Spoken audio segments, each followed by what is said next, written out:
And moving on, number 3 is the Utah Jazz. A lot of people are really high on this Jazz team. We're not as high on them as some other people, but they bring back Rudy Gobert, Donovan Mitchell. They bring in Mike Conley, Bojan Bogdanovic, which he was an absolute baller, has been a baller with every team that he's been on. He can put the ball in the bucket consistently. He plays tough defense, and Joe Ingles to round out the starting 5. You got to love that. This dude, he melts my heart every time that he gets on the court. I love this starting 5. I love this team.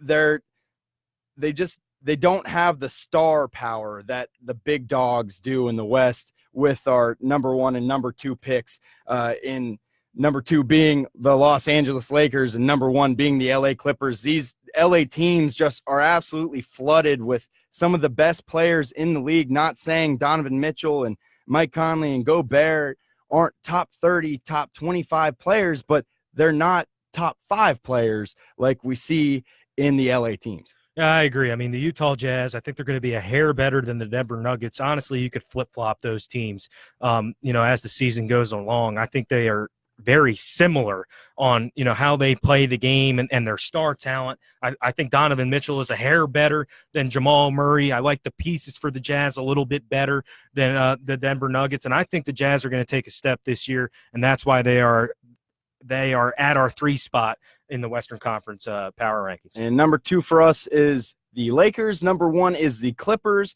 The reasoning for that, I would say, is that LeBron is getting older. Anthony Davis doesn't want to play the 5. Boogie Cousins goes down with that ACL tear. He's had multiple of those in his career. They signed Dwight Howard to basically a summer league contract, or what would equate to like a 2-way contract. And their depth doesn't exactly excite me. I like the moves that they made in Danny Green, bringing in Avery Bradley, some really tough, staunch defenders, some guys that can spread the court. But the LA Clippers they scared the Warriors last year in the playoffs. They took them deep.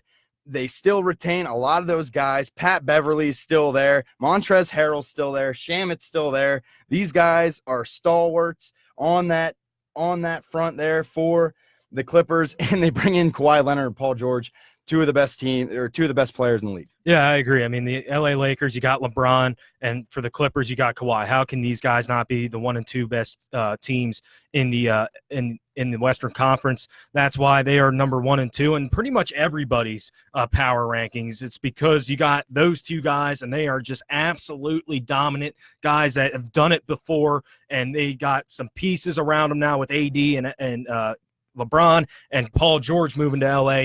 Those guys are big time players, and that's our Western Conference power rankings, man. It's going to be a fun year. We still got some shows going on, leading up here in the off season, but Dolby, it's going to be a fun season, man.